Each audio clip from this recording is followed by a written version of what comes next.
The year is 1983. The Cold War is a zero-sum game, a perpetual countdown to Armageddon. Tensions between the US and the Soviet Union have never been higher. Just weeks before, the Soviets shot down Korean Air Flight 007. Ronald Reagan publicly denounced the USSR as the evil empire. Every finger on every button was twitching. The doctrine was simple: mutually assured destruction. If one side launched, the other had to launch immediately. It was a hair-trigger world governed by computers and cold logic. Deep underground, outside Moscow, lay Serpukhov 1-5, the command center for the Oko satellite system, the Soviet Union's first line of defense against annihilation. On the night of September 26th, the man in command was Lieutenant Colonel Stanislav Petrov, an engineer, not a combat veteran, and that distinction would save the world. It was shortly after midnight, the hour when the world sleeps, but the machines remain vigilant. Carry on, gentlemen. No one expected anything out of the ordinary. Sir, awaiting orders.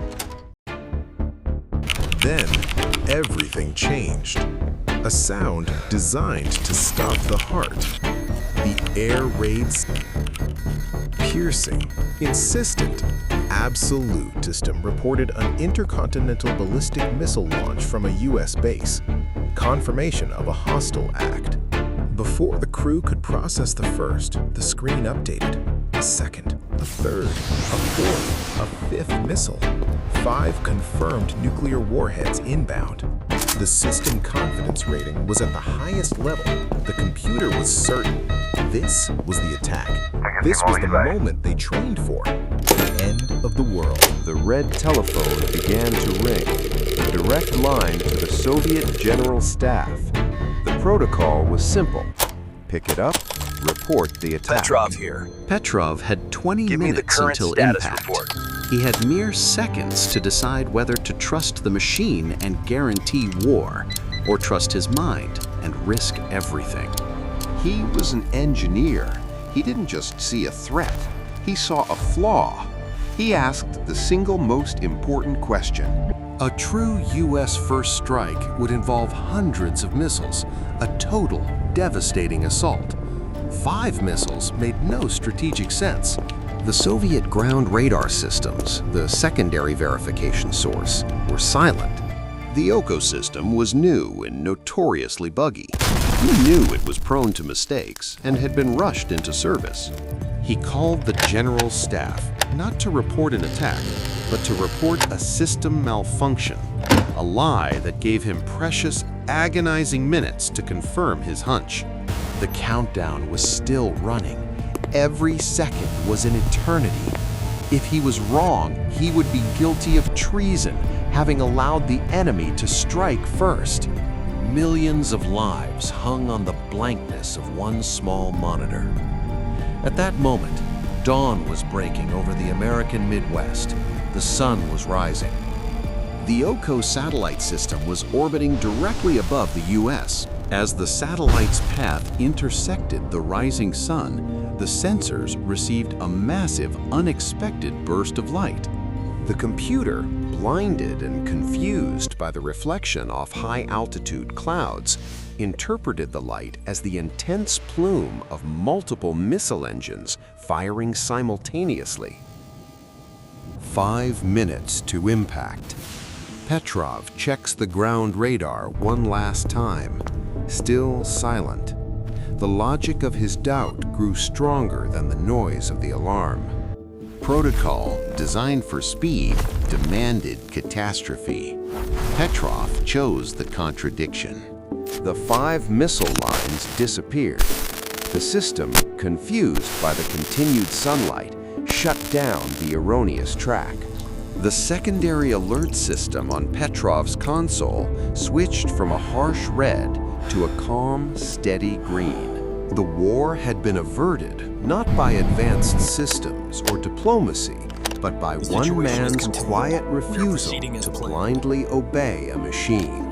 The engineers and investigators swarmed Serpukhov 15. They confirmed the solar alignment, the cloud reflection. The truth was almost too absurd to believe. Petrov was not decorated. He was not celebrated. The Soviet military could not admit their premier warning system was nearly fooled by sunlight. Instead of a medal, he received an official reprimand.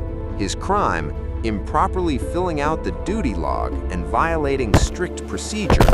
Petrov was not decorated. He was not celebrated. The Soviet military could not admit their premier warning system was nearly fooled by sunlight. Stanislav Petrov quietly took early retirement.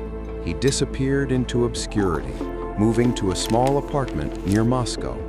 It wasn't until the late 1990s when a retired Soviet general revealed the details that the name Stanislav Petrov finally became known to the world. Awards and international recognition eventually followed. His story became the most potent example of how close the doctrine of launch on warning brought us to accidental nuclear war.